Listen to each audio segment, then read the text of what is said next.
మహిమతోను మేఘారూఢుడై వచ్చుట చూచెదరు. అప్పుడు ఆయన తన దూతలను పంపి భూమి అంతము మొదలుకొని ఆకాశమంతం వరకు నలుదిక్కుల నుండి తాను ఏర్పరచుకున్న వారిని పోగు చేయించును. చాలు. క్రీస్తు ప్రభునందు ప్రియమైన దేవుని యొక్క విశ్వాసులారా కూడి ఉన్న మనకెల్లరుకును మన ప్రభు అయిన యేసు క్రీస్తు వారి యొక్క నామమున, త్వరగా వచ్చుచున్న యేసు నామమున కృపా సమాధానములు, మహిమ దీవెనలు, ఆశీర్వాదములు మెండుగా దేవుడు మనకెల్లరకు అనుగ్రహించును గాక. ఆమేన్. హుషారుగా దేవుని మాటలు చురుకుదనముతో ఎవరు నిర్లక్ష్యముగా కాకుండా దేవుని మాటలు మనసు పెట్టి వినాలని దేవుని సేవకునిగా మీకు మనవి చేయించున్నాను. చదవబడిన వాక్య భాగములో గత వారము ఈ వాక్యములో ఈ వచనాల్లో ఉన్న 2 విషయాలను మనము ధ్యానం చేస్తాం. దేవుడు మనతో 2 విషయాలు మాట్లాడారు. ఒకటి ఏమిటంటే క్రీస్తు ఏ రీతిగా రాబోచున్నాడు, ప్రభు యొక్క రాకడను గురించి బైబిల్లో ఆయన ఏ రీతిగా రాబోచున్నారో అన్న విషయాలు గత దినమున మనం విన్నాం. ఆకాశ మేఘారుడై వచ్చుచున్నారు అని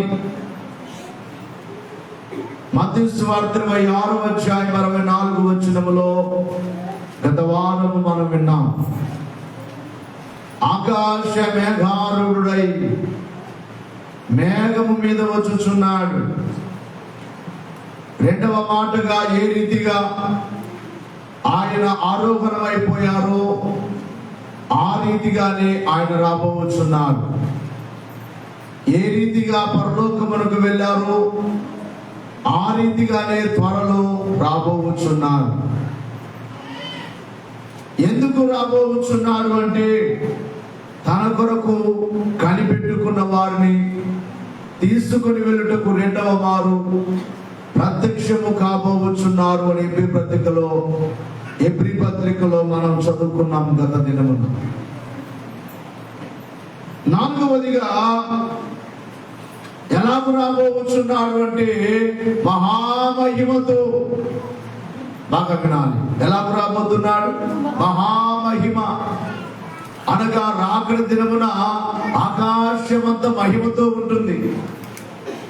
ఎంతటి మహిమ అంటే సూర్యుని మహిమ కంటే, చంద్రుని మహిమ కంటే, నక్షత్రముల మహిమ కంటే.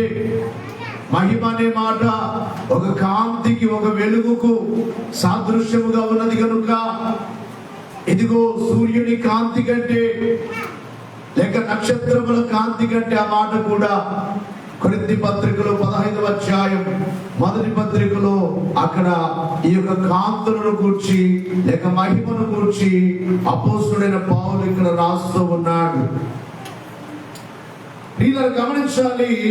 41వ వచనములో సూర్యుని మహిమ వేరు, చంద్రుని మహిమ వేరు, నక్షత్రముల మహిమ వేరు. మహిమను బట్టి ఒక నక్షత్రమునకును మరి ఒక నక్షత్రమునకును భేదము కలదు కదా. మృతుల పునరుద్ధానమును అలాగే ఇక్కడ నక్షత్రముల మహిమ లేక నక్షత్రముల కాంతి వేరు, సూర్యుని కాంతి వేరు, చంద్రుని కాంతి వేరు, లేక మహిమ వేరు. చంద్రుని మహిమ అనగా చంద్రుని కాంతి తక్కువగానే ఉంటుంది, కానీ చంద్రుని కంటే ఎంతో కాంతి, ఎంతో మహిమ ఎవరిది అంటే చెప్పండి, సూర్యుడు. ఇప్పుడు రాబోచున్న నీతి సూర్యుడైన ప్రభు యొక్క మహిమ చెప్పాలంటే నక్షత్రముల మహిమ కంటే లేక నక్షత్రముల కాంతి కంటే లేక చంద్రుని కాంతి కంటే లేక సూర్యుని కాంతి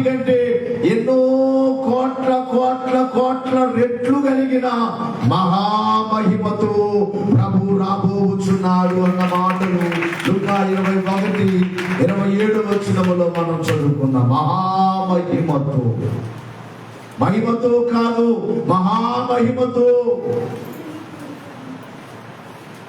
ఇక చివరిగా ఎందుకు వచ్చుచున్నాడు అంటే మనలను తీసుకుని వెళ్ళడానికి.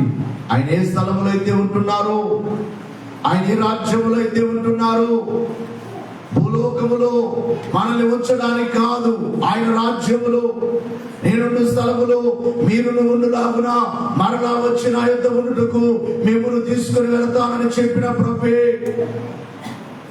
రాబోతున్నారు. త్వరలో, అతి త్వరలో రాబోతున్నారు. ఈ మాటలన్నీ కూడా గత వారము మనం విన్నాం. ఈ వచనాల్లో 2వ భాగముగా ఆయన మధ్యాకాశములోనికి వచ్చి తన దూతలను పంపి భూమి మీదికి తన దూతలను పంపిస్తాడు. దూతలే కోత కోయువా, పంట కోయువా. కోత కోసేవారు ఎవరు చెప్పండమయ్యా? దేవదూతలు. ఆ మాటలు మనం మత్తయి సువార్త 13వ అధ్యాయంలో మనం చదువుకున్న 39వ వచనములో కోత యుగ సమాప్తి, కోత కోయువారు దేవదూతలు. కోత వచ్చేసిందిగా. కోత వచ్చిన తర్వాత రైతు ఆగడు. ఒకవేళ కోత ఆఫ్ చేశాడు అనుకోండి, ఏ పంట అయినా కానీ కోత ఆఫ్ చేస్తే వరి పంట కావచ్చు. కోత వచ్చింది, కోత రాగానే ఆ కోత కోయడానికి ఇంతకుముందు అయితే మనుషుల కోసం తిరిగేవారు, వీధుల్లో తిరిగేవారు. అమ్మా టైం అయిపోయింది, అంత కింద పడిపోతుంది, రాలిపోతున్నాయి గింజలు, రండి కోత కోయాలి అని రైతు పిలుస్తాడు. ఈ రోజునైతే మిషన్ల కొరకు, మిషన్ మాదానికి రండి, మాదానికి రండి అని ఏ కోత అయినా కానీ, వరి కోత అయినా అలాగే ఏదైనా ఫలములు, ఏ ఫలములైనా కావచ్చు, ఏ రోజు కోయవలసిన ఫలాలు ఆ రోజే కోయాలి. అలాగే వేరుశెనగ విత్తనాలు, వేరుశెనగలు వేస్తే అది ఏ టయానికి ఆ చెనికాయ పీకాలు అప్పుడే దాన్ని తీయాలి, దాన్ని పీకేసేయాలి. లేదంటే దాన్ని అలాగే ఉంచితే ఏమైపోతాయి? మొలకలు వచ్చేస్తాయి. లోపల ఉన్న విత్తనాలను ఏమొచ్చేస్తాయి చెప్పండి అమ్మయ్యా? మొలకలు వచ్చేస్తాయి. మొలకలు వస్తే ప్రయోజనం ఉందా? కోత సమయం రాగానే రైతు ఎలాగైతే పనివారిని పంపించి కోత కోస్తాడో, ఈ లోకానికి కూడా కోత సమయం దగ్గరికి వచ్చింది. కోత ఏమిటి? యుగ సమాప్తి. కోత కోయేవారెవరు? దేవదూతల్ని పంపించి, తన దూతలను పంపి ఆయన కోత కోయబోచున్నాడు. లేక ఇంకొక మాట మనం చదువుకున్నాం, తాను ఏర్పరచుకున్న వారిని పోగు చేయించును. అదే కోత. కోత అంటే ఏమిటి? ఎవరెవరైతే దేవుని యొక్క రాకడ కొరకు సిద్ధపడ్డారో, ఎవరెవరైతే దేవుని రాకడ కొరకు ఏర్పాటులో ఉన్నారో, దేవుని ఏర్పాటులో ఉన్నారో. మార్కు సువార్త 13:27లో మనం చదువుకున్నాం కదా, తాను ఏర్పరచుకున్న వారిని. ఎవరిని? గట్టిగా చెప్పాలి మీరు. అర్థం చేసుకుంటున్నారా లేదా? అర్థమవుతున్నాయా లేదా? ఎవరినమ్మాయా? తాను ఏర్పరచుకున్న వారు. ఎవరు దేవుని ఏర్పాటులో ఉన్నారు? ఈ రాత్రి ఆ మాటలే మీకు చెప్పి ముగించడం జరుగుతుంది. ఏర్పాటు. ఇవి ఏర్పాటు బిడ్డవేనా? ఏర్పాటు కుమారుడవేనా? ఏర్పాటులో ఉన్న దేవుని బిడ్డవేనా? ఒక్కసారి ఆలోచన చేసు. ఈ భూమి మీద దేవుడు అనేక జనాంగములను ఏర్పాటు చేసుకున్నాడు ఆయా కాలంలో. అనగా మానవుని దేవుడు ఏర్పాటు చేసుకున్నాడు. మొదటిగా చెప్పాలంటే మనిషిని దేవుడు ఏర్పాటు చేశాడు, లేక సృష్టించాడు. సృష్టింపబడిన మానవుల్లో ఆయా సందర్భాలలో ఆయన కొంతమందిని తనకు స్వకీయమైన జనముగా, తన సొంత జనముగా, తన బిడ్డలుగా, తన వారిగా ఏర్పాటు చేసుకున్నాడు. లోకములో ఎందరో ఉండగా ఆ జనాంగములో ఆయన కొందరిని ప్రత్యేకంగా ఏర్పరచుకున్నాడు. ఆ ఏర్పరచబడిన వారిలో మొట్టమొదటిగా ఇశ్రాయేలీయులు మనకు కనబడుతున్నారు. ద్వితీయోపదేశ కాండము 7వ అధ్యాయము 6వ వచనాన్ని చూస్తే, త్వరగా మీరు స్పీడ్ గా చదవాలి, చాలా నిర్లక్ష్యం అయిపోతున్నారు. నీవు దేవుడైన యెహోవాకు మీరు సర్వజనముల కంటే ద్వితీయోపదేశ కాండం 7వ అధ్యాయం 6వ వచనం. నీవు నీ దేవుడైన యెహోవాకు ప్రతిష్ఠిత జనము. ఎలాంటి జనము? ప్రతిష్ఠిత జనము. నీ దేవుడైన యెహోవా, నీ దేవుడైన యెహోవా. భూమి మీద ఉన్న సమస్త ఈ మాటలు బాగా వినాలి. దేవుడట తన ప్రజలను ఎలా ఏర్పాటు చేసుకుంటున్నారంటే ప్రతిష్ఠిత జనముగా, ప్రత్యేకమైన జనముగా, ప్రతిష్ఠింపబడిన జనముగా ఏర్పరచుకున్నాడు. ఎలాగునంటే భూమి మీదనున్న సమస్త జనముల కంటే. బాగా వినాలి. ఏ జనముల కంటే? గట్టిగా చెప్పాలి. భూమి మీద చాలా మంది ఉన్నారు. ఈ కురుగోలులోనే చాలా మంది ఉన్నారు. ఈ కర్ణాటకలో చాలా మంది ఉన్నారు. ఈ భారతదేశంలో చాలా మంది ఉన్నారు. ప్రపంచ దేశాల్లో చాలా మంది ఉన్నారు. అందరినీ ఏర్పరచుకోలేదు కానీ కొందరిని ఆయనకు ప్రత్యేకమైన వారిగా భూమి మీదనున్న సమస్త జనముల కంటే నిన్ను ఎలాగునా అందరికంటే ఎక్కువగా ఎంచి నిన్ను తనకు స్వకీయ జనముగా ఏర్పరచుకొనెను. ఎలాగ ఏర్పరచుకున్నాడట? ఎటుగా చెప్పాలి? ఎవరికంటే? అర్థం చేసుకోండి. ఎవరికంటే? భూమి మీదనున్న సమస్తమైన జనముల కంటే ఆయన తన బిడ్డలైన వారిని, లేక ఏర్పాటు జనాంగమైన ఇశ్రాయేలీయులైన వారిని ప్రత్యేకంగా ఏర్పరచుకున్నారు. అందుకే ప్రపంచంలో ఆ జనాంగము ఒక ప్రత్యేకంగానే కనబడుతున్నారు. ఏ జనమునకు మనం పాడుకుంటాం? ఏ జనమునకి లాగునా చేసేయుండా లేదని, ఏ జనమున లాగునా చేసేయుండా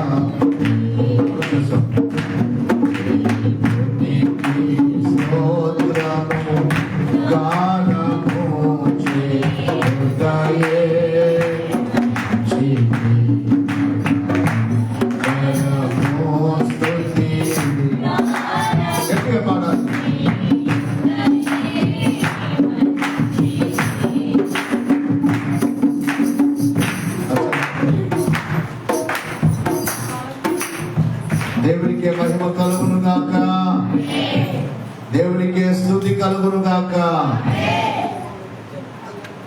ఎన్నో చరణమా? 12వ చరణం. వాక్యమును యాకోబుకు తెలియజేసిన వాడని, వాక్యమును యాకోబుకు తెలియజేసిన వాడని, ఏ జనముకి ఆగునా చేసి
దేవుడు ఇశ్రాయేలీయులను ఏర్పాటు జనాంగముగా ఏర్పరుచుకున్నాడు.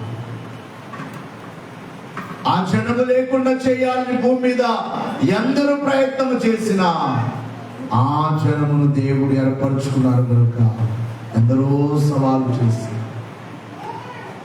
హిట్లర్ అనబడే ఒక ఆయన సవాలు చేశారు. ఏంటంటే యూదుడు అనేవాడు భూమి మీద.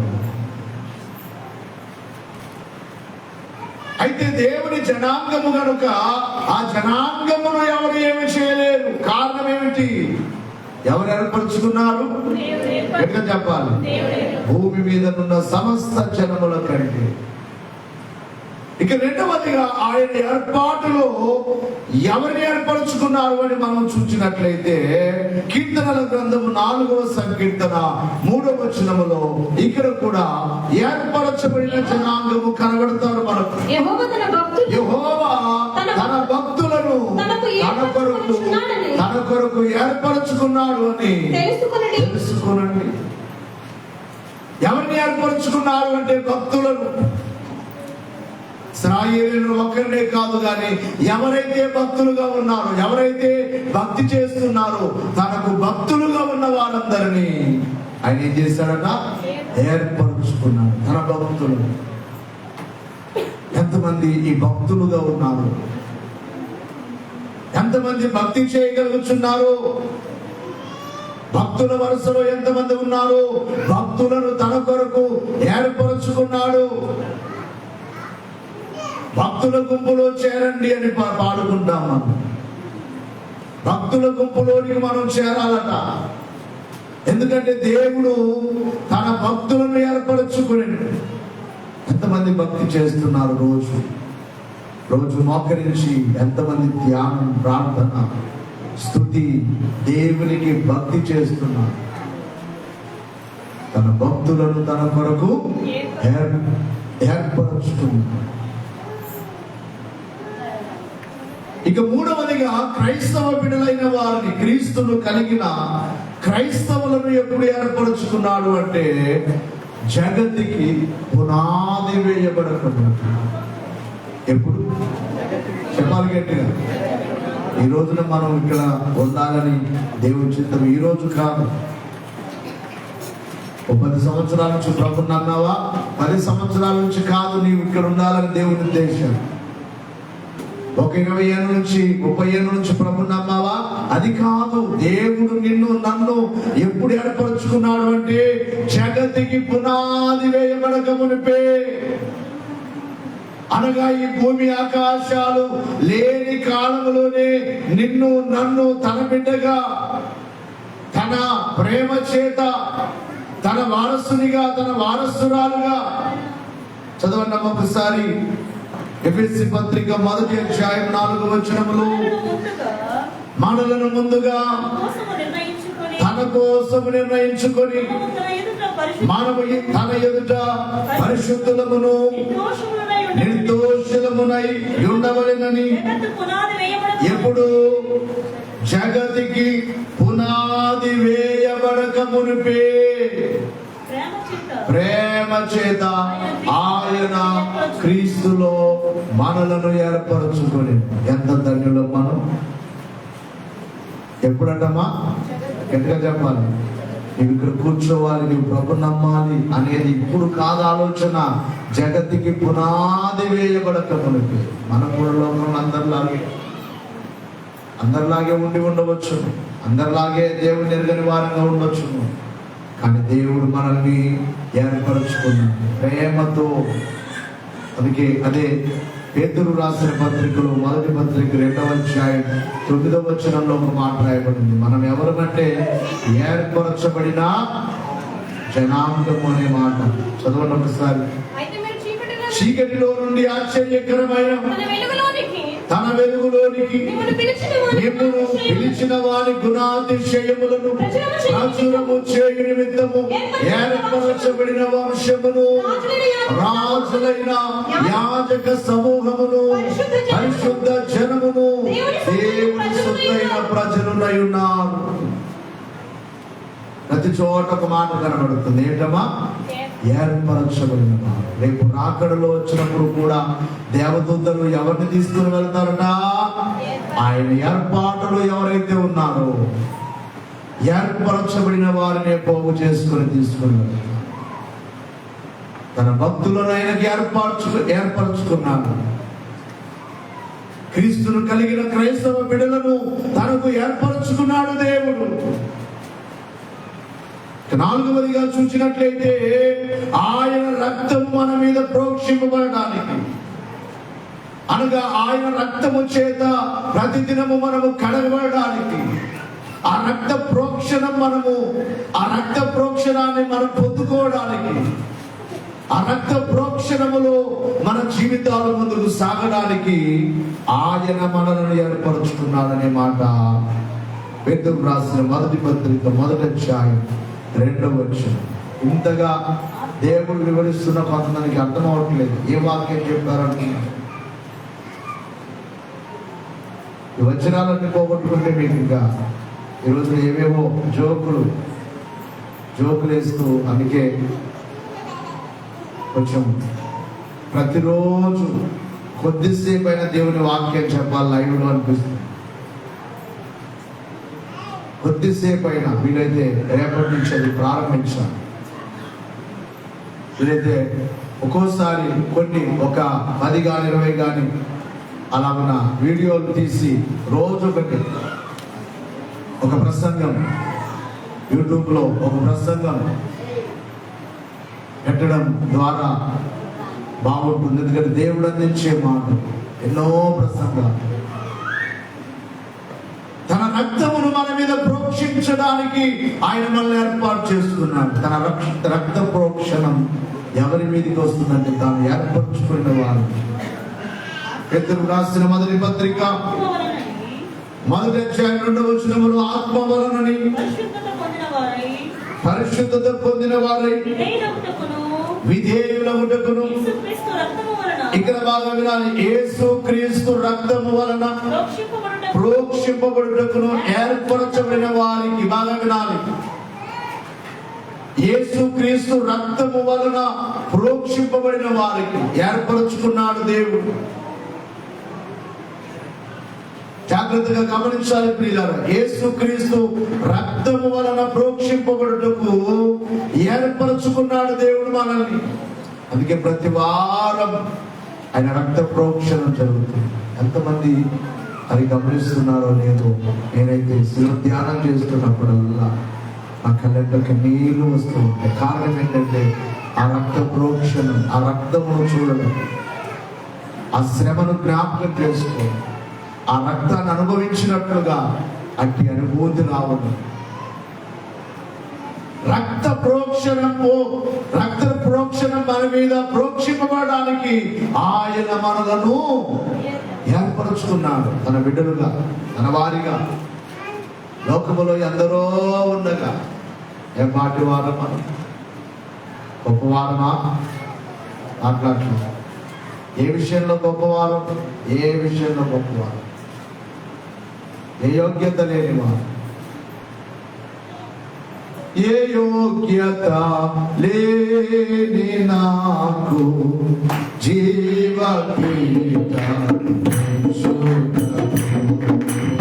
ఏ యోగ్యత లేని నాకు జీవ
ఆయన ఆరాధించడానికి కానీ, ఆయన పేరెత్తడానికి కానీ, ఆయన సన్నిధిలో కూర్చోడానికి కూడా మనకు ఏమి లేదు చెప్పండి అయ్యమా, యోగ్యత లేదు.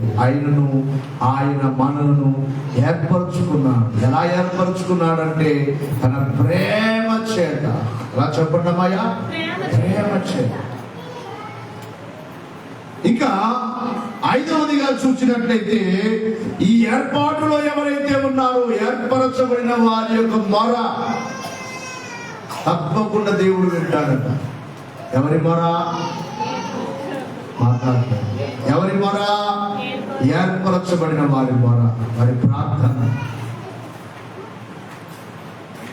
దేవుని యొక్క వాక్యములు మనం చూసినట్లయితే లూకా సువార్త 18వ అధ్యాయం 7వ వచనములో, 18వ అధ్యాయం 7వ వచనములో దేవుడు తాను ఏర్పరచుకున్న వారు దివారాత్రులు తన్ను గూర్చి మొరపెట్టుకొనుచుండగా వారికి న్యాయము తీర్చగా వారికి ఆయన న్యాయము తీర్చు. వారి విషయమే కదా, త్వరగా న్యాయము తీర్చును. వారి విషయమే కదా ఆయన దీర్ఘశాంతము చూపుచున్నాడు. జాగ్రత్తగా ప్రేమరాయుడు తాను ఏర్పరచుకునే వారి మొర. నీ ప్రార్థన నెరవేరాలంటే ఎక్కడుండి నెరవేరుతుంది? దేవుని ఏర్పాటులోనే ఉన్నావా? నిజముగా ఈ సేవలో ఇది ఏర్పాటు బైబిల్ మిషన్ అంచు అనేక మార్పులు చెప్పుచున్నాను. ఏర్పాటు బైబిల్ మిషన్. ఈ రోజున చాలా మందికి ఇది అర్థమవకపోవచ్చు. ఈ సేవ నాకు అదే అనిపిస్తుంది, ఈరోజు కూడా అనిపించింది. ఈసారి కురుగోడులో మనం ఒక సెంటు స్థలం కొనడానికి కూడా మన దగ్గర శక్తి ఉందా, స్తోమత ఉందా? లేదు. ఈ స్థలాన్ని చూస్తున్నప్పుడల్లా నేను దేవుని స్తుతిస్తాను. ఇంత స్థలం ఇచ్చాను, ఇంకా ఇవ్వండి, ఇంకా స్థలం ఇవ్వండి. భూదాల్లో స్థలం, అక్కడ ఇంకా పక్కన ఉన్న స్థలం కావాలి, అది అడుగుతున్నారు, అది కూడా మాట్లాడుతున్నారు. కంచె వేయాలి. ఆ చర్చి పక్కన అందరూ బయటకు వెళ్తున్నారు. నేను వెళ్ళి చూస్తే చాలా బాధ వేసింది నాకు. ఆ బాత్రూమ్కి వెళ్ళిపోతున్నారు పక్కనే. కొంతమంది రాత్రులు వచ్చి ఆ చర్చి పక్కన అక్కడ తాగి వెళ్తున్నారు. చాలా బాధ వేసింది. కాంపౌండ్ కట్టారు అని అనుకున్నాను మనసులో. బాధపడ్డాను, ప్రార్థన చేశాను. నిన్న రాత్రి ఒక కుమార్తె ఫోన్ చేసి, అయ్యా కాంపౌండ్ నిమిత్తమై ఒక 15,000 రూపాయలు నేను ఫోన్ పే చేస్తున్నాను. తన ఏర్పాటులో ఉన్నవారు ఏ మొరపెట్టినా, ఏ ప్రార్థన చేసినా, కాంపౌండ్ 15,000 పోతే అయిపోతుంది అని అనుకోతండి. మామూలు గోడ కాదు, ఒక కంచె. మామూలుగా మనం చూసుకుంటాం కదా, అక్కడ కంచె వేసుకుంటాం. కొన్ని పైపులు నాటి స్కూల్ దగ్గర కూడా వేస్తారు. ఆ రీతిగా ఒక కాంపౌండ్ లాగా, కంచెలాగా ఎవరు బయటకు ఆ లోపలికి వెళ్ళకుండా గేట్ చేయాలి. ప్రభుత్వమైతే డిసెంబర్ 25 కల్లా, పండుగ కల్లా ఆ పని అయిపోవాలి. తాను ఏర్పరచుకున్న వారు ఏ మొరపెట్టినా, అక్కడ మందిరం ప్రారంభించాం. మందిరం అంతా పడగొట్టేటప్పుడు నా కళ్ళెంట కన్నీళ్ళు వచ్చాయి. ఏడుస్తూ కూర్చున్నాను. అందరికి పిలిచేవారు, అయ్యా వచ్చి మా ఇంటి పైన ఒక గది సపరేట్ ఉంది, మీరు అక్కడ వచ్చి. చలికాలం అప్పుడు భయంకరమైన చలి. ఈ ఇక్కడ కింద వేసిన పట్ట కట్టేవాళ్ళు, పట్ట కింద పడుతుంది. ఆ పట్టు కింద అక్కడే ఉండి, అక్కడే రాత్రంతా ప్రార్థన. అమోరా దేవాని మందిరం పని అయిపోయింది. ఎలాగైపోయిందో, ఎన్ని లక్షల రూపాయలు ఆ మందిరాలు ఎలాగైపోయింది. ఏ సమయానికి ఏం కావాలన్నా తాను ఏర్పరచుకున్న వారు దివారాత్రములు మొరపెట్టుచుండగా ఆయన వారికి త్వరగా ఏం తీర్చును? న్యాయం తీర్చును. దివారాత్రులు అనగా ఏ సమయమైనా మీరు ప్రార్థన చేయండి. ఏర్పాటులో ఉన్న మీరు అర్ధరాత్రి ప్రార్థన చేయండి. దేవుడేమైనా ఈ టైం బాగోలేదు, ఇప్పుడు ఈ టైం వచ్చేసేది. నేను అంటాను, ఒకవేళ కూతురుగా నీ తండ్రికి ఫోన్ చేసినా విసుక్కుంటారేమో. అవునా కాదమ్మా? అర్ధరాత్రి ఫోన్ చేస్తే, ఏమ్మా ఈ సమయంలో ఫోన్ చేసావేంటి, ఉదయం మాట్లాడదాములే అంటారు.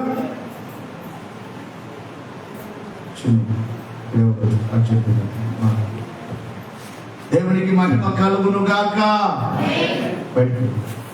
చేతులెత్తారు. దేవునికే స్తుతి కలుగును గాక.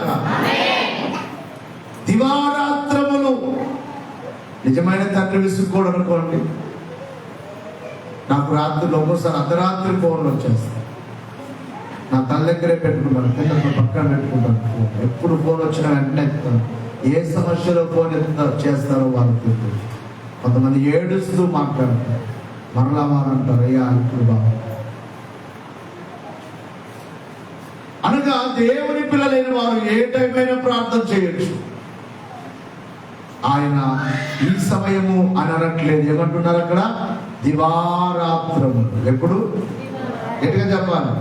రాత్రి పగలు మొరపెట్టొచ్చు. నీ మొర రాత్రి నీవు ప్రార్థన చేయవచ్చు, పగలు నీవు ప్రార్థన చేయవచ్చు.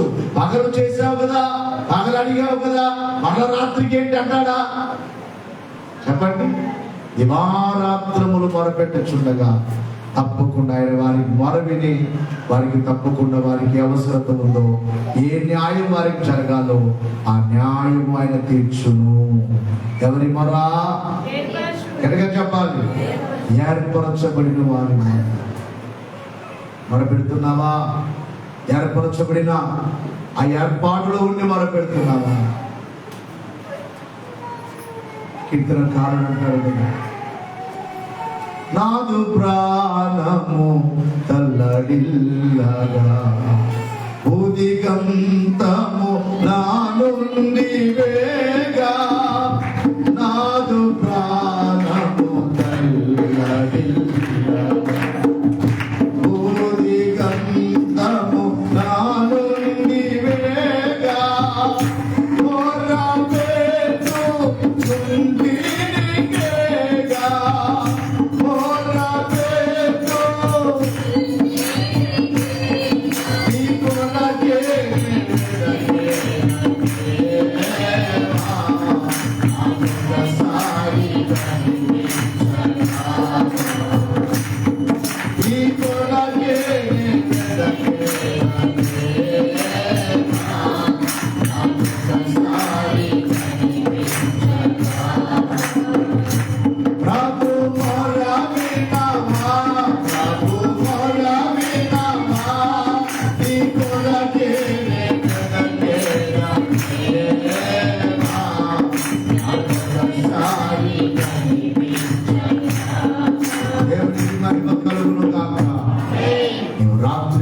మొరపెడితే నీ మొర ఆయన వింటున్నాడు.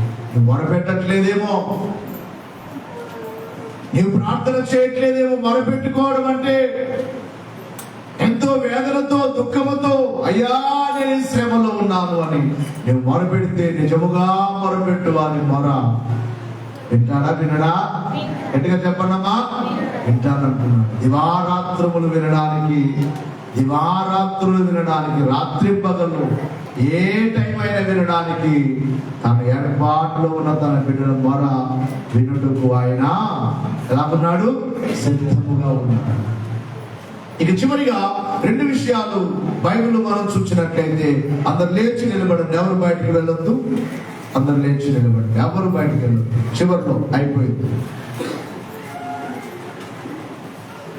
మత్తయి సువార్త 24:22 వచనాన్ని ఒకసారి చదువుకుందాం. మత్తయి సువార్త 24:22 వచనములో, ఆ దినములు తక్కువ చేయబడకపోయిన ఎడల ఏ శరీరియు తప్పించుకొనలేడు. ఏర్పరచబడిన ఏర్పరచబడిన వారి నిమిత్తము ఆ దినములు తక్కువ చేయబడును. గమనించాలి. అనగా ఇంకా ఎక్కువ శ్రమలు రావాలి భూమి మీదకి. ఆల్రెడీ ఎన్నో పరిస్థితులను మనం చూస్తాం, ఎన్నో శ్రమలను మనం చూస్తున్నాం, ఎన్నో అపాయములు, ఎన్నో మరణాలు, ఎన్నో భూకంపాలు, ఎన్నో యుద్ధాలు, ఎన్నెన్నో జరుగుతున్నాయి ప్రపంచంలో, వరదలు. అయితే ఆయన ఏర్పరచబడిన జనాంగం ఇంకా భూమి మీద ఉన్నది కనుక ఆ దినములను ఏం చేస్తున్నాడట? తక్కువ చేస్తున్నాడు. ఒకవేళ తక్కువ చేయలేదంటే ఏమని రాయబడింది ఇక్కడ? ఏ శరీరియు తప్పించుకొనలేడు. ఎవరు తప్పించుకోలేరు. అందరి మీదకి వచ్చేస్తుంది శాపం, అందరి మీదకి వచ్చేస్తుంది ఉగ్రత, అందరికి వచ్చేస్తుంది శ్రమ, అందరికి వచ్చేస్తుంది మరణం. ఏ శరీరియు తప్పించుకోలేడు. కానీ ఆయన తను ఏర్పరచబడిన ప్రజలు ఇంకా భూమి మీద ఉన్నారని, లేక తను ఏర్పాటు చేసుకున్న క్రైస్తవ సంఘము, క్రైస్తవ బిడ్డలు భూమి మీద ఉన్నారని ఆ దినములను, అనగా శ్రమ దినములను ఏం చేస్తున్నాడట? తక్కువగా చేస్తున్నాడు, తక్కువ చేస్తున్నాడు. దేవునికే మహిమ కలుగును గాక, దేవునికే స్తుతి కలుగును గాక. కనుక ప్రతి చోట ఏర్పరచబడిన వారు అనే మాటే మనం చూస్తున్నాం. ఇశ్రాయేలీయులను దేవుడు ఏర్పరచుకున్నట్లుగా, తన భక్తులను తన కొరకు ఏర్పరచుకున్నట్లుగా, జగతుకు పునాది వేయబడక మునిపే క్రైస్తవ బిడ్డలను దేవుడు ఏర్పరచుకున్నట్లుగా, యేసుక్రీస్తు రక్తము మన మీద ప్రోక్షింపబడడానికి మనల్ని ఏర్పరచుకున్నట్లుగా, ఏర్పరచబడిన వారి మొర వినడానికి దివారాత్రములైన సిద్ధముగా ఉన్నట్లుగా, ఏర్పరచబడిన వారి నిమిత్తము ఆ దినములను దేవుడు ఏం చేస్తున్నాడు? శ్రమగల దినములను, ఉగ్రత దినములను ఏం చేస్తున్నాడు? అన్ని చోట్ల రప్పించట్లేదు. అక్కడక్కడ భూకంపాలు, అక్కడక్కడ వరదలు, అక్కడక్కడ మరణాలు. తక్కువ చేయకపోతే ఏమని రాయబడింది ఇక్కడ? ఏ శరీరియు అంటే మనందరం శరీరులమే, మనందరం ఎవరము? శరీరముతో ఉన్న వారమే. ఏ శరీరియు తప్పించుకొనలేడు ఆయన అంతగా పంపించేస్తే. కానీ భూమి మీద తాను ఏర్పరచబడిన బిడ్డలు అందు నిమిత్తమై ఆ దినములను ఆయన ఏం చేస్తున్నాడట? తక్కువ చేస్తున్నాడు. ఇక చివరి మాట ఏమిటంటే, పరలోక రాజ్యము ఎవరి నిమిత్తము? తన దూతలు వచ్చి తాను ఏర్పరచబడిన వారిని తీసుకుని వెళతారని చదువుకున్నాం ముందుగా. ఏర్పరచబడిన వారిని ఎక్కడికి తీసుకుని వెళతారు అంటే తన నిత్య రాజ్యమునకు. ఏ రాజ్యమునకు? గట్టిగా చెప్పాలి. నిత్య రాజ్యం. 2 వచనాలు బైబిల్లో, యాకోబు పత్రిక 2వ అధ్యాయం 5వ వచనములో, తిమోతికి రాసిన 2వ పత్రిక 2వ అధ్యాయం 10వ వచనములో, ఈ 2 వచనాల్లో, నా ప్రియ సహోదరులారా ఆలకించుడి, ఈ లోక విషయములో దరిద్రులైన వారిని విశ్వాసమందు భాగ్యవంతులుగాను, తన్ను ప్రేమించు వారికి తాను వాగ్దానము చేసిన రాజ్యమునకు వారసులను గాను ఉండుటకు ఏర్పరచుకొనలేదా? దేవుడు ఏర్పరచుకొనలేదా? దేనికి అమ్మా? ఏంటికి ఏర్పాటు చేసుకున్నాడు మనల్ని? ఎవరి రాజ్యము? మాట్లాడలేదు. ఎవరి రాజ్యము? భూలోకం కాదు మన రాజ్యం. భూమి మీద మన రాజ్యం కాదు, మనది కాదు భూమి. దేవుడు మనకిచ్చారు కానీ మన రాజ్యం ఇది కాదు. మనకు నిత్య రాజ్యం ఉన్నది. ఆ రాజ్యమునకు నీవు నేను వారసులముగా ఉండాలని, తన నిత్య రాజ్యమునకు, పరలోక రాజ్యమునకు వారసులుగా ఉండుటకు దేవుడు మనల్ని ఏర్పరచుకున్నాడు. వారసులుగా ఉండుటకు. చాలా మంది భూలోకమే అనుకుంటున్నారు, ఈ లోకమే స్థిరం అనుకుంటున్నారు, ఈ జీవితమే అనుకుంటున్నారు. అందుకే ఈ జీవితం కోసమే దినములన్నీ జీవితం కోసం, సమయాలన్నీ జీవితం కోసం. చాలాసార్లు మీకు చెప్పినట్టు ఈ జీవితం ₹1 సమానం. ఎంత గట్టిగా చెప్పాలి? ఒక టేబుల్ మీద ₹1 పెట్టి ఆ టేబుల్ మీద ₹1,00,00,000 పెడితే ఏది కోరుకుంటారు? మాట్లాడండి. ఒకే టేబుల్ మీద ₹1 పెట్టి ఆ టేబుల్ మీదే ఒకవైపు ₹1,00,00,000 పెడితే ఏం కావాలి? ఏం కావాలి? అమ్మా చెప్పండి అయ్యా. బంగారు తల్లు బంగారు కొనుక్కోవడానికి ఏం కావాలంటే వీరికి ₹1,00,00,000 కావాలంటే రూపాయికి ఏం రాదని. కనుక ₹1,00,00,000 కావాలంటారా, ₹1 కావాలంటారా? అమ్మా ₹1 కావాలంటే ఏమంటారు అందరూ మనల్ని? నీకేమైనా పిచ్చి పట్టిందా? ఏమైనా పిచ్చి అడుగున్నట్లున్నావు? ₹1,00,00,000 తీసుకోమని కోరుకోమంటే ₹1 కావాలంటావేంటి అని అందరూ మనల్ని ఎలా చూస్తారు చెప్పండి అమ్మయ్యా? పిచ్చోళ్ళలాగా చూస్తారు. ₹1 లాంటిది భూలోక జీవితం. భూలోక జీవితం ₹1 విలువైనది, పరలోక జీవితం కోటాను కోట్ల విలువైనది. మరి ఏది కోరుకుంటున్నా? ఏది కోరుకుంటున్నా?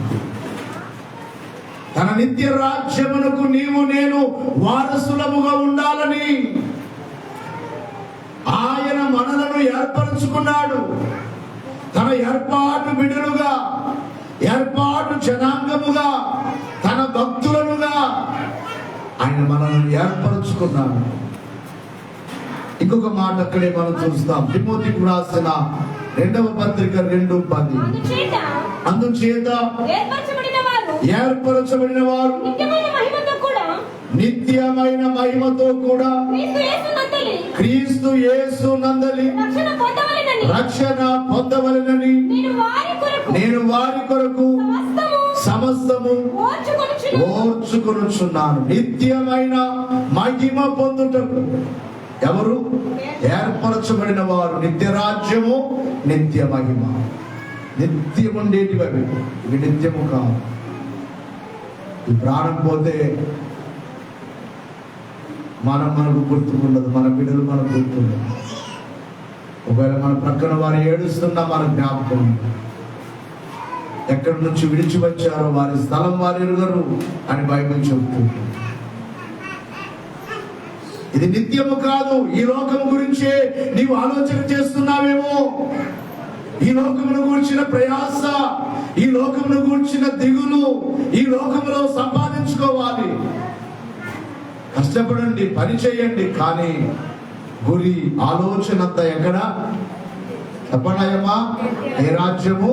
నిత్య రాజ్యం. నిత్య రాజ్యం. చదువుతున్నా, నీ చదువే దేవుని వైపే చూడాలి. నువ్వు పని చేస్తున్నావా, నీ పనే దేవుని వైపే చూడాలి. ఉద్యోగం చేస్తున్నావా, నీ ఉద్యోగమే, నీ దృష్టి అంతా అక్కడే ఉండాలి. ఏది చేస్తున్నా, వ్యవసాయం చేస్తున్నా, నీ వ్యవసాయమే. నీ రాజ్యం, నీ దేవుని రాజ్యం కొరకే నిల్చున్నావు. వ్యాపారం చేస్తున్నావా, వ్యాపారమే, నీ దృష్టి అంతా అక్కడే ఉండాలి. తన నిత్య మహిమకు, నిత్య రాజ్యమునకు నీవు నేను వారసులముగా ఉండాలని దేవుడు మనలను ఏం చేశాడట? ఏర్పరచుకున్నాడు. ఏర్పరచబడిన వారిని తీసుకుని వెళ్ళడానికి నేడు రేపు రాబోతున్నాడు. రాకడ గుర్తులన్నీ జరిగిపోయాయి. ప్రభు రాబోతున్నాడు. ఆయన రాకకు, రాజ్యములకు సిద్ధపడు భాగ్యం దేవుడు మనకిచ్చి మనలను మేఘమెక్కించును గాక.